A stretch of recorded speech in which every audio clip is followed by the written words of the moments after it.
So if you put a human being in an fMRI machine Okay. and you actually induce feelings of acute social rejection or, profound loneliness. Right, like really intense isolation. Yeah, exactly. The brain doesn't actually process that experience Hmm. in the areas that are associated with, like, abstract thought or complex reasoning. It doesn't. No, it processes it in the dorsal anterior cingulate cortex, which, if you don't know, is the exact same neural pathway that lights up when you break a femur or touch a burning hot stove. Wow, so it's literal pain. Literal physical tissue damage. That's how the brain registers it. It's not just a bummer, right? It's a biological alarm system just screaming that your survival is actively threatened. Which makes total evolutionary sense if you think about it. Right. But then, and this is the wild part, when we experience this agonizing structural alarm today, our culture's dominant response is to, like, hand you a journal and suggest you try manifesting a better social circle. Oh, it's such a massive cognitive dissonance. I mean, we take this hardwired evolutionary distress signal. Which kept us alive. Exactly. A signal that literally ensured we stayed close to the tribe so we wouldn't be eaten by predators. And we've somehow managed to convince the modern individual that this distress signal is, it's a character flaw, like a failure of mindset. A failure of mindset. Yeah. That reframing of structural pain into personal failure is, well, it's the exact reason we're doing this deep dive today. It's so necessary. It really is. And I want to speak directly to you, the listener, right now.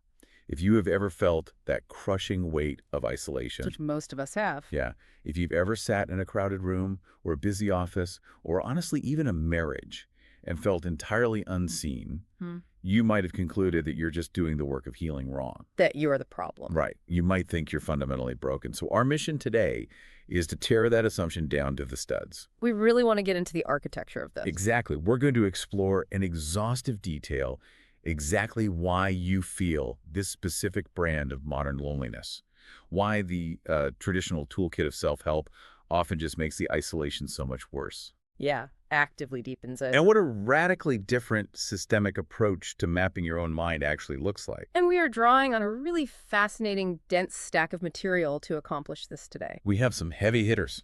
We do. We'll be looking at the philosophical frameworks from the loneliness industry deep dive, plus the rather sweeping historical and psychological diagnoses of Professor Sam Vaknin. Oh, Vaknin is fascinating. He really is. And we'll also be looking at some major clinical breakthroughs regarding the power threat meaning framework, or the PTMF. Right, which was developed by Dr. Lucy Johnstone and her colleagues. Exactly. But a quick note on the terrain before we wade in. These sources, they do not pull their punches. Not at all. They contain some pretty aggressive critiques of neoliberal capitalism, Western individualism, modern geopolitics, the whole 9 yards. They go after the foundations for sure. Yeah. And I want to be super clear. Right. We are not here to take a side on those political ideologies. Right, we're not endorsing a specific economic worldview here. No, not at all. We are simply unpacking the structural arguments presented in this source material. Because, according to these thinkers, you literally cannot separate the architecture of society from the architecture of your own loneliness. You truly cannot. I mean, the built environment dictates how the organism feels. Yeah. And to understand why we are currently, completely failing to treat this epidemic of isolation, we have to look at the primary medicine we're being prescribed. Right, the go-to fix. Which is essentially the multi-billion-dollar self-help industry. Oh, man. The self-help industry. The books, the podcasts, the endless carousel of Instagram infographics preaching radical self-love and morning routines and mindset optimization. It's everywhere. It is. And the underlying thesis of our source material is that these aren't just ineffective solutions. They are active accelerants for loneliness. That's the crucial part. They act as accelerants because they fundamentally misdiagnose the disease. Okay, unpack that. How does it misdiagnose it? Well, consider the mechanical function of the self-help industry under modern capitalism, right? It takes a structural, systemic issue. Like the lack of community. Exactly. Yeah. The fact that human beings have been stripped of communal spaces, that were overworked, were forced into these hyper-competitive economic relations. Yeah. It takes all that massive sociological failure and it localizes it entirely within your own skull. Oh, wow. Right? It whispers to you, the system isn't isolating you. Your mindset is just uncalibrated. So it basically privatizes emotional distress. Privatizes emotional distress. That is the perfect way to phrase it. Western culture completely fetishizes the self-made, emotionally hermetic individual. Right, the lone wolf. Yeah. But we are biologically wired for profound interdependence.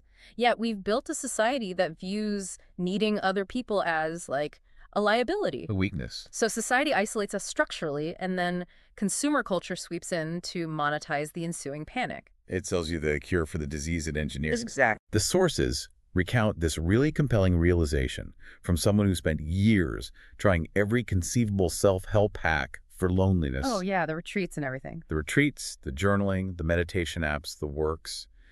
And the realization was that so much of what gets peddled as, quote-unquote, Western spirituality or personal growth is really just narcissism wrapped in a different aesthetic. Right, it's just a hyperfixation on the self. Exactly. It's this idea that if you just optimize your inner world enough, you will somehow transcend the biological requirement for a tribe. Which is an impossible task. You can't out-meditate biology. And this brings up the specific mechanism of toxic positivity. Right, let's talk about that. Let's walk through the life cycle of someone trapped in this loop. So you feel the biological alarm of loneliness. Hey, pain in the brain we talked about. Right. And you accept the cultural narrative that this is a personal deficit. So what do? You buy the journals, you repeat the affirmations. You're doing the work. You're doing the work. You meditate for hours to cultivate self-love. But because you cannot meditate away a biological imperative, the loneliness remains. And so the natural conclusion you draw is that you are fundamentally defective. Exactly. Because the quote-unquote cure works for the smiling people in the marketing brochures, right? So if it fails for you, the failure must be inherent to your nature. You aren't just lonely anymore. No, now you carry the profound shame of being broken. Which just makes you pull away even more. Precisely. You withdraw further because you believe you're a burden, or that you haven't healed enough to, inflict yourself on others. Oh, it's so dark. The self-help industry keeps you so frantically busy bailing water out of your own psychic boat that you never look up to see the armada of ships actively firing cannons into your hull. Okay, let me push back on that, though, just a little bit. Sure. Because if we lean too far into this structural critique, don't we run the risk of stripping the listener of all their agency? How do you mean? Well, if the system is completely broken and the self-help toolkit is basically a scam, it sounds like the only logical response is to just lay on the floor and give up. Right. But, isn't there genuine value in personal accountability, in trying to improve your own daily habits, even if the macro structure is flawed? That tension right there between structure and agency is central to all sociological debate. But the sources we're looking at, they are arguing for nihilism. Yeah. They are arguing for a redirection of your agency. Because right now, your agency is being weaponized against you. Weaponized how? You are being held personally accountable for the structural design of the society. Personal accountability absolutely matters in how you treat your neighbor, right, or how you show up in your relationship. So how you talk to people. How you regulate your immediate reactions. But you cannot hold yourself accountable for the erosion of third places. Or the stagnant wages that require you to work 3 jobs. Exactly. Or the algorithms that completely mediate modern human connection. So recognizing the structural flaws actually reclaims your agency. Yeah. Because it frees up all that energy you were wasting on toxic self-blame. Yes. It allows you to direct your agency toward reality, rather than a fantasy of endless self-optimization. And that fantasy of self-optimization is deeply tied to a concept the sources spend a lot of time deconstructing, the myth of control. Oh, this is a huge one. We readily accept the blame for our loneliness because we are culturally indoctrinated to believe we are the absolute masters of our fate. The concept of control in Western culture is practically a religion. It's packaged as the ultimate empowerment. Right. Just hustle harder. If you grind hard enough, think positively enough, optimize your morning routine, the universe will just magically yield to your desires. But the philosophers cited in our stack suggest that this pursuit of control is actually a highly sophisticated mechanism of ideological pacification. Yes. The sources bring up the Panopticon here, referencing Michel Foucault and Antonio Gramsci. Okay, so let's unpack that. We know the basic architectural metaphor of the Panopticon, right? The prison. Yeah, the circular prison where the inmates behave because they internalize the gaze of the unseen guard in the central tower. Right. But how does that apply to a modern, lonely person just scrolling on their phone in their living room? Well, we don't need physical guard towers anymore because we have internalized the ideological guard tower. Yes. Through what Gramsci calls cultural hegemony, which is how the ruling class makes their specific values seem like universal common sense, we've internalized the idea that success, connection, and happiness are entirely within our individual control. So the Panopticon is basically the constant internalized surveillance of our own social standing. Yes, we monitor our own social failures and we discipline ourselves. We act as our own warden. Exactly. If the overarching cultural narrative dictates that I have total control over my life, then my experience of chronic loneliness is immediately moralized. It becomes a sin. Right. It's no longer just an unfortunate circumstance of where I live or how much I work. It's a moral failing. You aren't just lonely, you are guilty. Society structurally enforces isolation through these immense economic and technological pressures, and then uses this scapegoat mechanism to blame you for feeling the effects. The sources refer to this as therapeutic gaslighting. Therapeutic gaslighting. That hits a nerve. Therapeutic gaslighting. It's like society forces you to run a marathon in a blizzard, and when you finally collapse from hypothermia, it hands you a pamphlet on how to cultivate a more resilient mindset. That is exactly what it is. And importantly, this illusion of control doesn't just damage the isolated individual. What else does it do? It actively dismantles empathy across the entire culture. Oh, because if I'm in control... If I am operating under the delusion that I am completely in control of my successful, vibrant social life, then I have to look at your isolated, lonely life and conclude that you must have done something to deserve it. Wow. We use the myth of control as psychological armor. It protects us from the terrifying reality that the world is chaotic, deeply unfair, and largely out of our hands. But practically speaking, in a ruthless capitalist society where you have to pay rent and secure healthcare and compete for resources, giving up the illusion of control sounds incredibly dangerous. It feels like jumping without a parachute. Right. If I let go of that armor, doesn't that just leave me totally exposed to the elements? How does surrendering control practically function to make someone feel less lonely? It functions by removing the primary barrier to genuine intimacy. Okay. Think about it. What does real connection actually require? It requires you to be seen in your unvarnished, authentic state. Warts and all. Warts and all. But if you are constantly maintaining the facade of total control, you are performing a role. You are wearing armor. Yeah. You literally cannot be truly seen, much less held, by another person while you are sealed inside a titanium suit of hypercompetence. Letting go of the control ideal is the prerequisite for vulnerability. The mutual recognition of our shared limitations. Yes. When we stop pretending we have mastered the universe, we can look at another person and say, I am overwhelmed and I don't have the answers. And they can say, me neither. Exactly. That shared terror, that mutual admission of fragility. That is the exact bedrock where real intimacy takes root. But to truly understand why we cling to this armor so desperately, we really have to look at the macro-level architecture of our world. We have to zoom way out. Right. We have to understand the historical currents that forced us into these defensive postures in the first place. Which brings us to the sweeping historical analysis provided by Professor Sam Vaknin in our source material. Vaknin. Okay, this part blew my mind. It's dense, but it's brilliant. He maps out the psychological landscape of our world by dividing human philosophy and social organization into three primary schools. The psychotic, the narcissistic, and the schizoid. Right. It is a profound, if somewhat daunting framework. He argues that throughout history, one of these three schools has dominated the way humanity organizes itself and processes reality. Let's unpack the mechanics of these schools. Because, calling an entire historical era psychotic or schizoid requires some heavy lifting to understand. People might hear that and think of clinical diagnoses. We definitely need to define terms carefully here.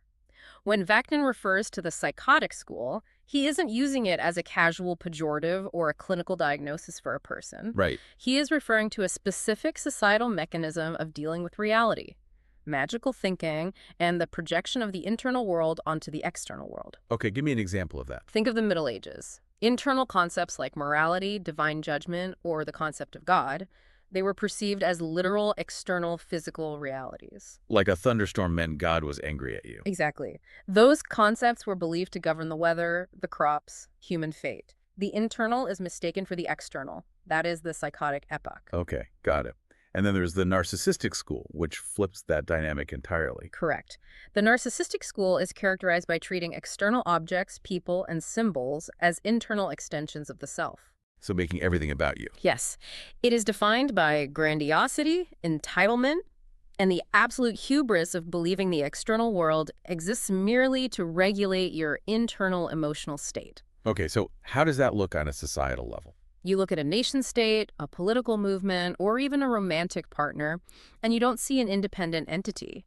You see an avatar that exists to serve your internal narrative. So someone else's political belief feels like a personal attack on your identity. Precisely. That's a perfect example of a narcissistic framework. Finally, the schizoid school. The schizoid mechanism is the ultimate withdrawal. It is the complete rejection of the external world entirely. Just opting out. It shuns shared reality in pursuit of a rigid, isolated authenticity, retreating into a state of nothingness or profound detachment because the external world is deemed just too chaotic or threatening to engage with. According to Vaknin, we have left the psychotic era far behind, and our postmodern world is now entirely dominated by the narcissistic school. With the schizoid school acting as the only real alternative for those who opt out? Right, and he traces this back to a very specific historical shift. The French Revolution. He provides a really fascinating timeline for this. For most of recorded history, political elites and aristocracies managed the bureaucracies that kept economies running, right? Yeah. Kings, queens, lords. And the masses were largely subjugated and contained. But the French Revolution marked the moment the masses realized their collective power. They executed the aristocracy and upended the order. And the surviving elites were absolutely terrified. In response, they had to invent new structures to contain, manage, and pacify these surging, empowered mobs. And Vaknin argues that the concepts of modern democracy and the nation-state were essentially invented by elites as containment vessels for the mob. That's quite a claim. He argues they were largely introduced as organizing principles to structure the chaos. The nation-state gave the masses an identity to rally around. An avatar to invest their energy into. Exactly, which the elites could then manage. But as Vaknin points out, the containment vessel has cracked. Because of technology. Yes. The masses eventually learned to leverage those democratic systems, combined with new technologies, to stage populist takeovers and bypass the elites entirely. We see this culminating in our current era. The sources describe a world characterized by extreme, unprecedented wealth transfer to a tiny elite, the suppression of dissident voices, and the rise of a massive, untouchable IT finance nexus. It's a profound destabilization. We have severe geopolitical chaos, the erosion of American hegemony, a newly militarized China buying up global infrastructure, the resurgence of Russian aggression. Vaknin actually notes that smaller nations are being forced into a Swiss model of strict neutrality just to avoid being crushed by these massive geopolitical tectonic plates shifting. Wow. So the macro-level world has become, in his words, an enigma wrapped in a puzzle. It is fundamentally illegible to the average person. The forces dictating our life, algorithmic trading, global supply chains, international tech conglomerates, they are massive, invisible, and entirely unaccountable. Okay, this is fascinating global history, but I want to ground this for the listener. Yeah. How does the rise of an IT finance nexus, or the decline of U.S. hegemony, translate into the micro-level experience of a person sitting in their apartment on a Friday night, feeling like they're going to die of loneliness? How do those connect? The translation happens through cognitive dissonance. When the external world becomes overwhelmingly chaotic, unpredictable, and devoid of meaning or stability, the human mind cannot tolerate the sheer terror of that reality. It's too much to process. Way too much. So how does the mind defend itself? It retreats. It defaults to the dominant psychological mechanisms available, narcissism or schizoid withdrawal. Because we cannot control the chaotic global reality, we build our own micro-realities where we are in control. Exactly. People retreat into narcissistic entitlement. They demand that their immediate environment, their peers, and their digital spheres cater entirely to their specific internal view of the world. Like curating a feed. Yes. Or finding even that too exhausting. They fall into schizoid withdrawal, pulling away from society entirely and locking the door. Both of these mechanisms are desperate attempts at self-preservation in a chaotic world, but both absolutely obliterate the capacity for human connection. It makes me think of an analogy. Let's hear it. Because society's operating system is now structurally narcissistic, it's like every single one of us has been issued a pair of personalized, completely opaque, virtual reality goggles. Oh, I like this. Right. We're all technically standing in the exact same physical room, bumping into each other, Yeah. but we are demanding that everyone else interact with a highly specific, customized movie playing inside our headset. Yes. And we're furious when they don't know the script. Like, no Mm. wonder we feel alone. We aren't even inhabiting a shared reality anymore. That is a brilliant articulation of the dynamic and the disintermediating technologies Fanon highlights. The social media platforms, the recommendation algorithms, they are the lenses inside those VR goggles. The lenses. Wow. Historically, intermediaries like local communities, editors, or civic institutions, they forced us to negotiate a shared consensus reality. We had to compromise. We couldn't just live in the headset. Exactly. But today's technology empowers chaotic mobs and gives us the illusion of hyperconnectivity while actually stripping away the intermediaries that grounded us in a shared world. So you are hyper-connected to a curated global feed. But profoundly alienated from the physical human beings standing right in front of you. This clash between our customized realities and actual human interaction brings us to a highly specific, agonizing form of isolation detailed in the sources. Yes, this is a really important concept. When you take individuals in a structurally narcissistic society and force them to interact, you get the phenomenon of misrecognition. Misrecognition is perhaps the most insidious form of modern loneliness. It really is. The sources posit that being stereotyped, being forced into a predefined role, generates a far deeper, more violating sense of isolation than simply being physically alone. They refer to this as the violence of being pre-understood. The violence of being pre-understood. I really want the listener to examine their own life through that phrase. Have you ever walked into a boardroom or sat down on a first date or attended a family gathering, and you can palpably feel the other people in the room deciding exactly who you are, what your value is, and what your boundaries are before you have even spoken a word? You're boxed in immediately. Yes. They aren't perceiving you. They're perceiving an identity script. And those scripts are ubiquitous and rigid. Think of the tropes. The stoic provider, the divine feminine, the hyper-independent boss, the emotional caregiver. It's everywhere on social media. Consumer capitalism thrives on these caricatures because a caricature is highly marketable. Right, you can sell to a caricature. Exactly. If your complex humanity can be flattened into a recognizable type, you can be efficiently sold products, media, and therapies to help you perform that type more convincingly. The philosophers our sources draw upon provide a really rigorous framework for how this flattening happens. There is a deep dive into John Searle's distinction between brute facts and institutional facts. Searle is so helpful here. Can we walk through how Searle's logic applies to the loneliness of misrecognition? Because I think this is key. Absolutely.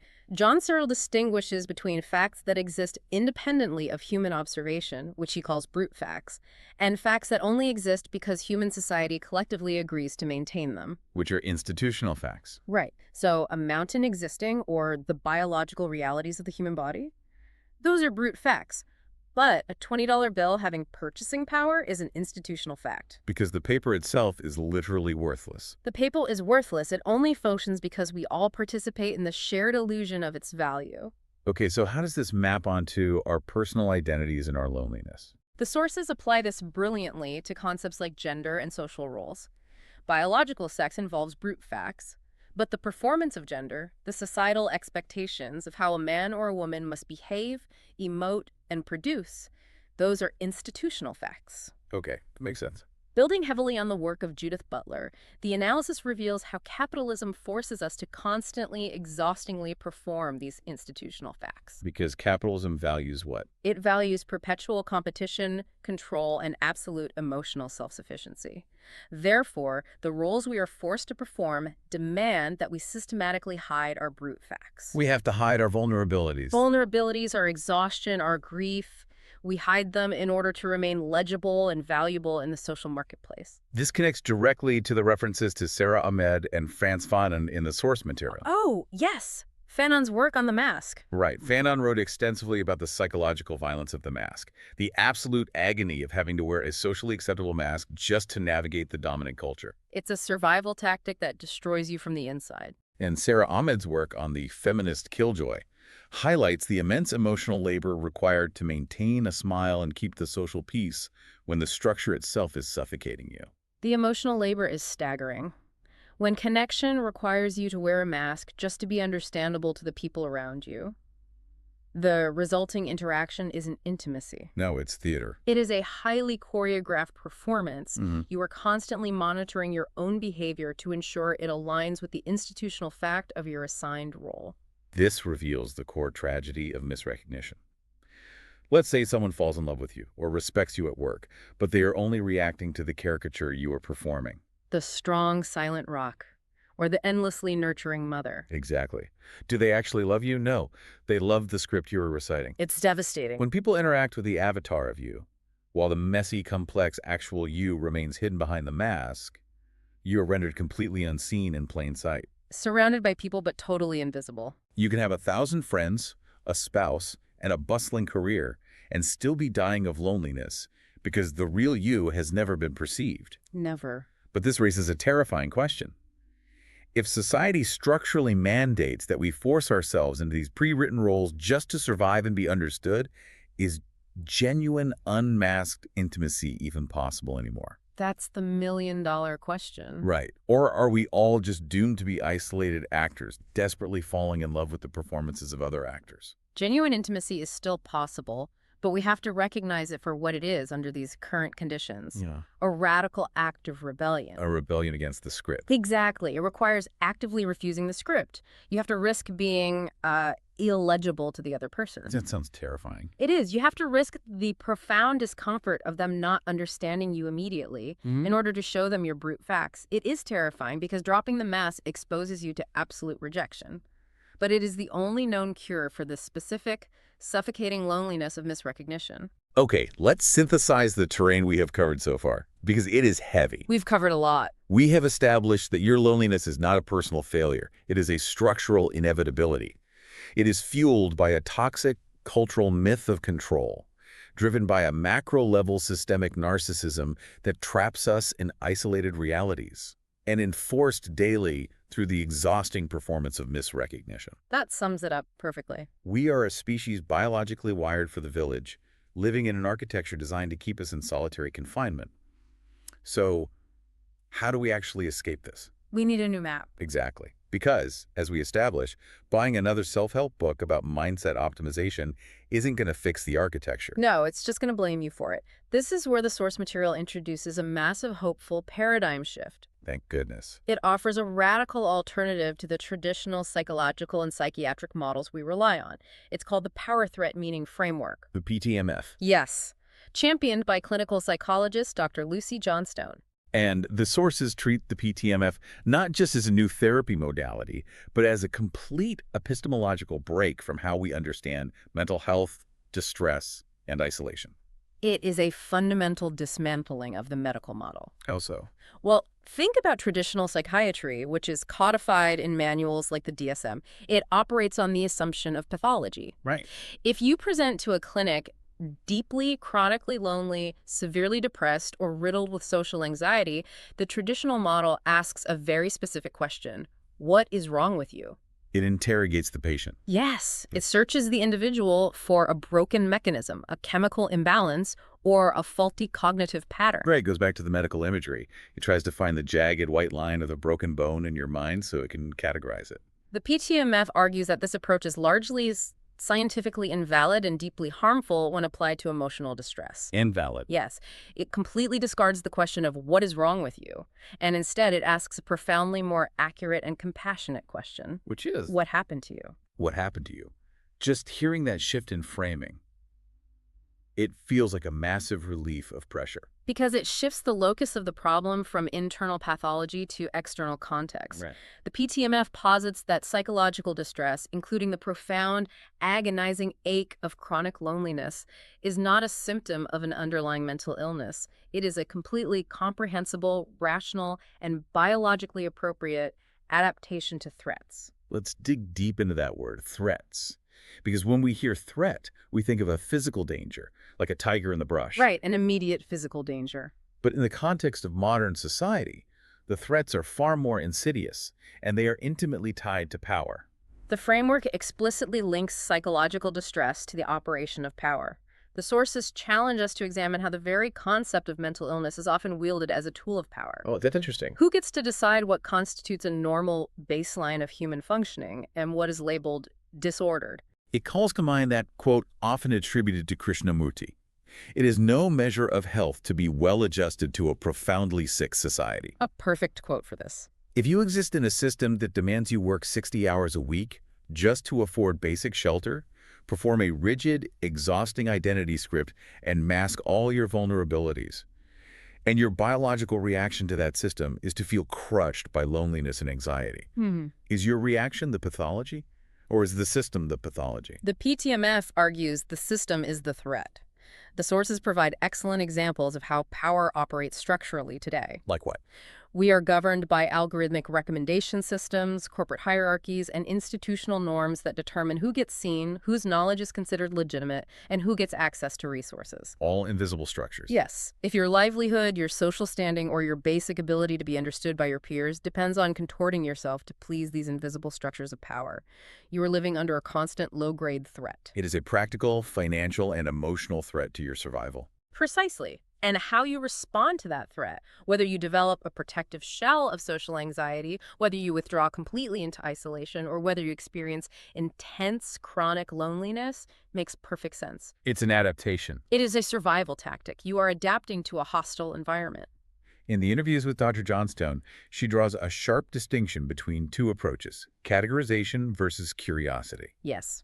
Traditional psychiatric diagnosis relies on categorization. It takes the sprawling, messy, agonizing complexity of your life experiences, flattens them, and assigns a sterile label from a manual. Major depressive disorder, social anxiety disorder, avoidant personality. Exactly. Diagnosis inherently isolates the individual with a label, sealing the problem inside them. And curiosity. The PTMF relies on radical curiosity. It seeks to connect the individual back to their context. It doesn't want to label the symptom. It wants to hear the story of why you had to adapt this way to survive.